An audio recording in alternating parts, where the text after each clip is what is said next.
Because of the pink tax, the average woman is charged an extra $1,351 on goods and services each year. Bullshit! Have you seen European Wax Center's new ad campaign?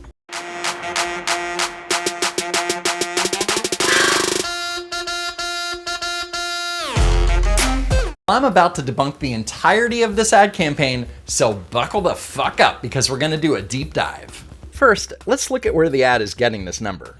The source is from a 2015 study from the New York City Department of Consumer Affairs called From Cradle to Cane: The Cost of Being a Female Consumer. The goal of the study was to estimate the price differences that male and female shoppers face when buying similar items in New York City, like these two shirts. The girl shirt is slightly more expensive because it's for girls, and not because they're clearly from two different manufacturers. Nope, couldn't possibly. Or these two very differently designed razor blade cartridges. The Hydro Silk costs more, but then again, it has twice the amount of hydrating gel than the Hydro 5.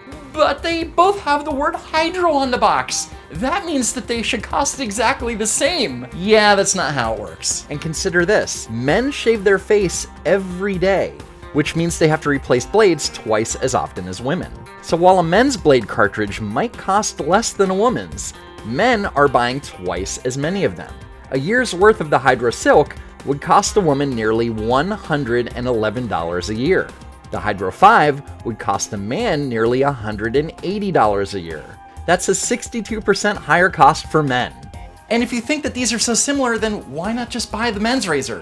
Because some women find value in the color pink and are willing to spend more to have a cuter razor, I don't know. And then they compare these two shampoos. One is a moisturizing shampoo and conditioner, the other is a shampoo, conditioner, and body wash. Not sure how they came to the conclusion that the 2-in-1 shampoo was specifically for women, because women generally don't use 2-in-1 shampoos. Anyway, I should point out that while this was supposed to be a study about gender pricing of goods in New York, they got all of their prices from the internet, so I don't know exactly how that works. So how did the New York City Department of Consumer Affairs come up with this bullshit figure of $1,351? They didn't. They sourced a California State Senate bill analysis from 1995, which was sourcing it from a 1994 interim hearing by an Assembly Committee on Consumer Protection, Governmental Efficiency, and Economic Development. Confusing, I know. Bear with me. The author of the 1994 report, which isn't available online, supposedly found that women, on average, paid an additional $1,351 annually in California for similar goods and services due to alleged gender-based discrimination in pricing. So European Wax Center effectively got this figure from a statistic from 1994. Well, that makes no fucking sense. This is 2018. You're telling me that in 24 years, that number is unchanged? These morons neglected to adjust for inflation. $1,351 in 1994 is $2,270 in 2018. They skimmed a report, saw a number, and ran with it. We are spending more than men on the exact same stuff. Companies hike up the prices on... Oh my god, the echo. Let me guess. You couldn't afford proper sound equipment because of the pink tax, right? Companies hike up the prices on products marketed toward women. On dry cleaning.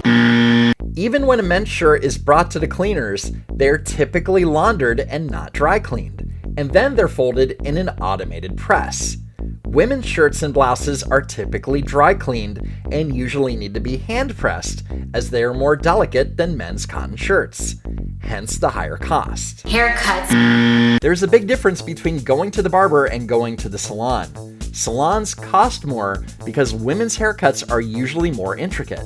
Not to mention that women get their hair styled with hot tools. And if a woman's hair is washed before a cut, and if their hair is longer, it requires more shampoo and conditioner, and time to wash it. Speaking of hair, did you know that men's waxing services generally cost more? But shouldn't it be the same? It's the same thing! Ow! You didn't even... Deodorant. Most deodorant has the same active ingredient. The difference is the fragrance and packaging. People are likely to buy things when they are targeted directly towards them. You could always buy a gender-neutral deodorant, but then you won't smell like a pretty princess or a lumberjack. Ultimately, it's your choice. Shampoo. Then just buy a shampoo for men. Isn't it the exact same stuff? Men's hair and scalp gets oilier than women. Because of this, men have to wash their hair every day, which can make their hair dry. Therefore, many men's shampoo is formulated differently. Plus, men don't need fancy fragrances found in many women's shampoos. No man needs to smell like a coconut. Women's shampoo usually has more going for them. For example, women tend to color their hair more than men, so sometimes women need a shampoo or conditioner that protects or enhances that color. And underwear? According to the New York City Department Consumer Affairs report that the ad sourced, boys and men on average pay more for underwear, as much as 29% more. But that's only on certain styles of underwear, so take that with a large grain of salt. And hair stuff? Women put more crap in their hair than men, I don't know. But to be fair, hairstyling products for men can be pricey too. The pink teddy bear is going to be more expensive than the blue teddy bear. If that sounds insane, it is. Oh yeah, buying teddy bears at a higher cost is one of the biggest problems facing the modern woman, and you're also making that up. So what is the European Wax Center doing to fix this supposed disparity in pricing? Well, it's amazing. Take a look. European Wax Center is offering free pink brows to help spread the word, so let's go get pink brows. Okay. Check out our pink brows, guys. Holy shit, that looks retarded. Then they paid a bunch of Instagram influencers to lie about the pink tax and show for the European Wax Center. And then they paid this Muslim woman to do a makeup tutorial where she puts a shitload of makeup on and paints her eyebrows pink. Not weird at all.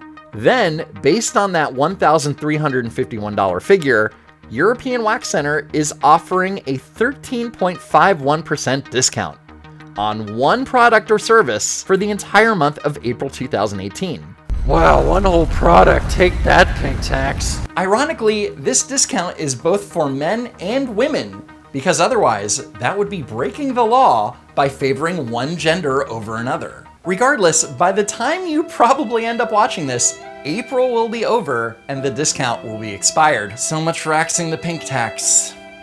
And then check out this bullshit. MyBilly.com, a Dollar Shave Club ripoff, will give you a pink tax rebate, but only if you refer 5 friends or more. You know, like a pyramid scheme. Fuck you.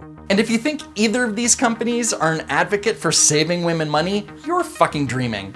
Especially European Wax Center, a business owned by 2 men that charges women hundreds of dollars to rip the hair from their bodies so that they meet some hairless standard of beauty. Let that one sink in, ladies.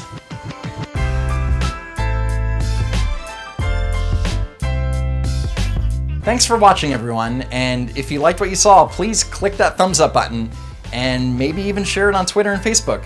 And please subscribe, because I need at least 1,000 subscribers and I'm halfway there. So every click counts. And as always, I hope to see you next time.